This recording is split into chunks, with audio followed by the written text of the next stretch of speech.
Hi guys, welcome back to the channel. Hope you're all okay. Thanks for joining me today for another video. I did a video last Christmas called the 12 Two Ways of Christmas, and it was my sort of lineup of my favourite 12 handheld radios that I enjoyed using, that I picked up that year. So I thought I'd do a video along a similar vein this year on digital radios. So these are DPMR and DMR. I don't actually own any Fusion or D-Star handhelds, but the Yaesu FT2D and the ICOM IC90, I think it's the 92E or the 90E. I've used them. My friends have got a couple of those and they're pretty good, but I just thought I'd cover radios that I've actually got so I can sort of give you some more of an insight into these radios. So I've picked 12. As I say, DPMR and DMR, and I just thought I would run through them for you today. So at number 11, we've got the Sanesonic FM416, and this is the S model. This is a UHF DPMR radio, and these are really budget. I got a pair of these a couple of years ago, and I still use them today. They're not DMR, they are DPMR, as I say, and they're nice because DPMR tends to be more private. There's a lot of spurious code plugs that come out of China from different manufacturers on DPMR, so the chances of you getting a DPMR radio that will actually talk to each other is quite slim. But these are good. They've got no display, so they look a bit like a Bofeng BF888S, but they pack more punch. They've got a scrambler on them, two programmable buttons on the side, and they're quite simple to use, and the audio quality on the DPMR out of these is just as good as a DMR radio, and I still use these now from time to time with a couple of friends because it is more private. Not to say that no one can listen to you, but as I say, with the various different codecs that are out there, the chances of someone having a radio that will be back to back with yours anyway is quite slim. Next one on the list is the Bofeng DM5R. Now this was a massive failure for Bofeng. This is basically a rubbish radio. They did release a plus version which was a little bit better, but they don't work on DMR systems because they're only single slot. So yeah, not a great radio. I use this for monitoring some commercial traffic on DMR, but that's about it. You can't use them on repeaters. You'll see there's a gap there between the antenna and the radio, and that's just because I've put an aftermarket antenna on it. But yeah, you can't use this on DMR repeaters, so it's very, very deserving of its place at number 11. But you know, I do use it for some monitoring some commercial traffic, and that's about it really. So yeah, the plus version was slightly improved, but as I'm aware, it was still a little bit flawed, which is a shame. Okay, next one on the list is the Radiolity RD5R. Now this looks like the previous radio, a lot other than the plastic fascia on the front. You can see there when I compare it to the DM5R, it does look the same, but it's not. This is a very different radio. It's virtually a GD77 inside, and it's full dual slot DMR.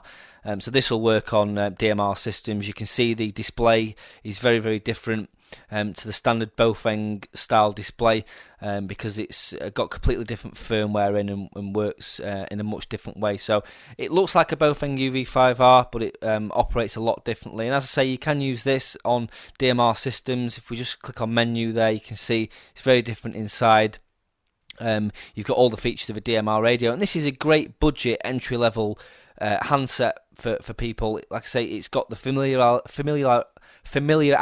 of the Bofeng UV5R, but it's not the same, and it works really well. I still use this, and you know, you can pick these up for around sort of £50 or like 60 to 70 US dollars, and it's cracking little handset.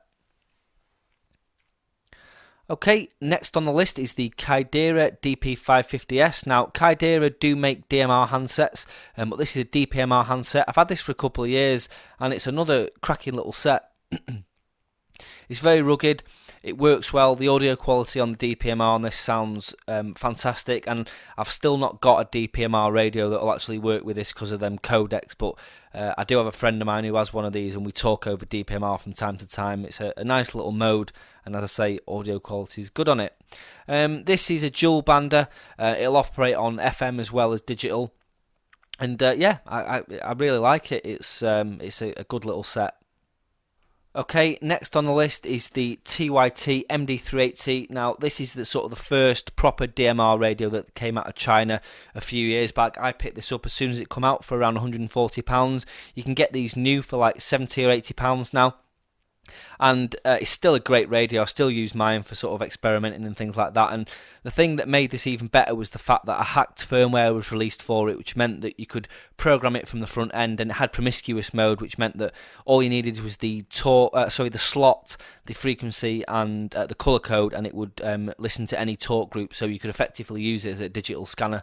So yeah, this was sort of the first proper DMR radio that came out. From on the Chinese market from TYT, and yeah, it's still a good radio. Now it's single band.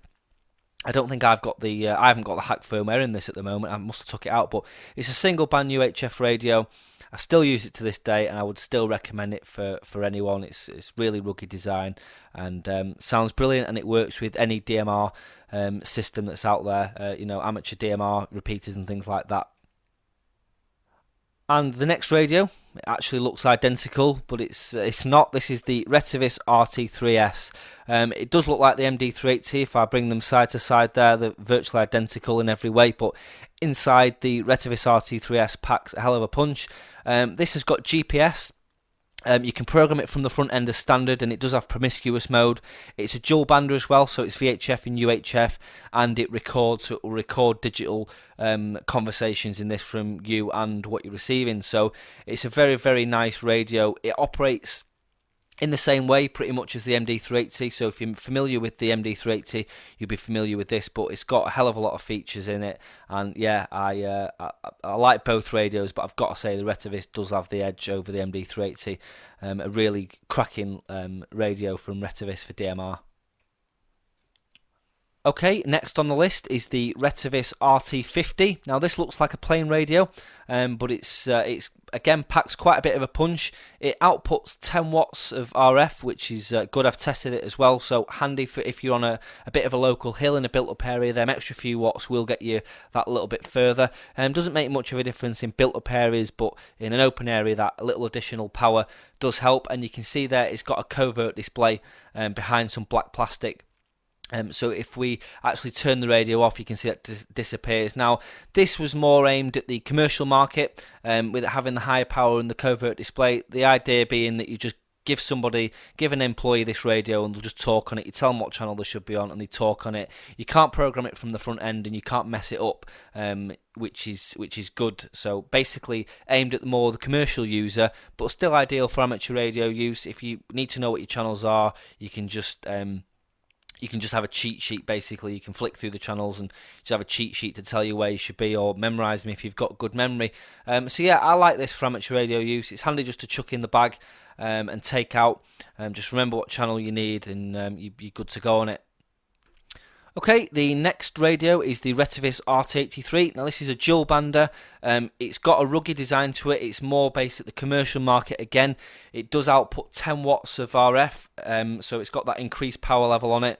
And this is quite a simple radio. It programs from a computer only, so you can't mess it up from the front end. You can access your settings and features from the front end, and you can navigate through the menus, but you can't program this from the front end. So again, a more commercial radio. The idea being you just give it to an employee, and they would go out and use it. There's nothing they can mess up. They can't program it themselves. It's got the rotary encoder on the top and the volume on the top. A couple of settings buttons, but yeah, again, 10 watts, definitely handy for that sort of open location area.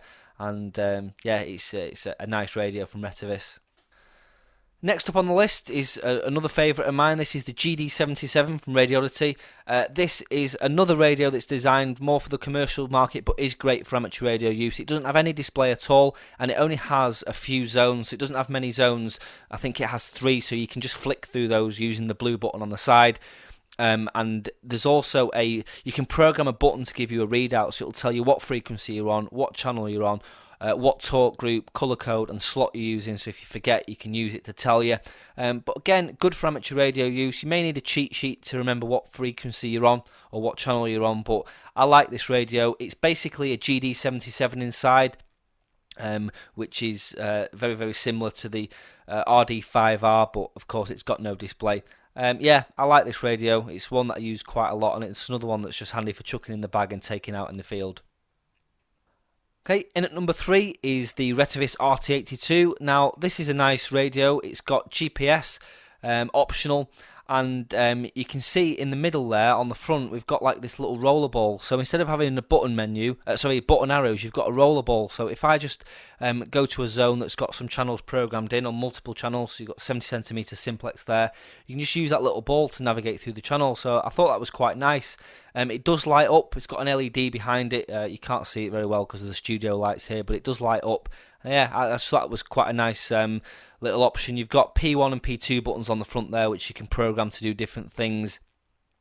It's dual band. It does have record function. As I say, it's got GPS optional in it. So again, packs quite a punch for Retevis. This one's been around for quite a while. Another one that I enjoy using. Great for amateur radio use. Fully programmable from the keypad itself, and it's got promiscuous mode, so you can sort of put anything you need into it, and it'll sniff out talk groups. Number 2, the Retevis RT52. Now, one thing I like about this radio, you can see there it's got the black display, so it's a bit more covert. It's got the reverse display there. I think it's an OLED display. It's got the black background, and that just makes it a little bit less glary and a little bit harder to see for anyone passing by. Not that I would ever have anything to hide on a radio anyway. But also, you'll see on the side it's got 2 PTTs. You can program the bottom one to do other things other than a PTT, but it's dual VFO and dual PTT, so you can put 2 channels here on the screen. So you might have 2 simplex channels, a repeater, something like that, 2 different talk groups, and you can just use PTT1 or PTT2 to talk on whichever VFO that you want to talk on. So that's quite handy. It's got front-end programming, as a lot of the Retevis radios do now, and it also has GPS, which is good for sending out GPS coordinates over the radio. So yeah, another nice handy set of features in a radio there, but I really do like the dual PTT and the covert display on there. And then lastly, the number 1 radio, the Alens HD1. Now this is an absolutely fantastic radio. I've always liked this since I got it. This was the first DMR radio aimed at the amateur radio market, so it was one of the first ones that came out with full front-end programming, so you can program everything from this, and promiscuous mode as well, which means that you can listen to any talk group on a frequency, as long as you've got the color code and frequency programmed in and the slot. So yeah, plenty of good features in this radio, designed for the amateur radio operator as well as commercial use. But yeah, just sort of a game changer. I did do videos on this when I first picked it up. I really like it. It's got tons of features on it. And one good thing about this is that they release firmware updates all the time, so any bugs, any modifications can just be sent out in a firmware package which you can upload straight to the radio, and yeah, you can't really ask for more. It's not that expensive either compared to some of the Motorola radios that are out there, so yeah, an absolute winner from the Alens HD1.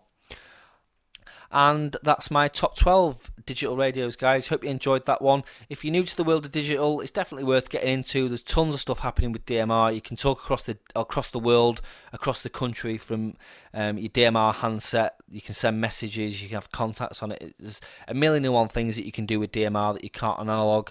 So yeah, make sure you check DMR out this year. If you're unsure on which radio to get, I hope this video gave you a bit of an idea of what's out there. Definitely a big fan of Retevis radios. They're definitely coming up the ranks with some of the handsets that they're releasing now for the amateur and commercial market, and some of the settings that are in them are just really, really good. So make sure you check those out as well. Radio Odyssey, they have done a couple of really good digital radios. The RD5R's a game changer. The fact that you can get onto DMR for relatively little cost, and DPMR is quite a cool mode as well if you don't want to be listened to. As I say, the codecs are a bit obscure, so you've got more privacy on there. Not saying that you can't be listened to, but the chances of you being listened to by your average Joe is pretty slim. Right, I'll leave that one there. Hope you all have a great Christmas, guys. Hope you get everything you want. Spend loads of time with your family, friends and loved ones. Have plenty to eat, even more to drink.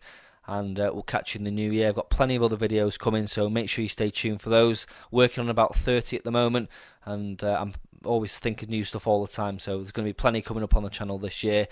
Channel's grown this last year by about 7,500 subscribers, which is amazing, so here's to another 7,500 this year. And yeah, if you enjoyed this video, leave me a comment in the box below. If you haven't already subscribed, hit the subscribe button, and we'll catch you in the next one. Cheers for watching, guys. 7-3.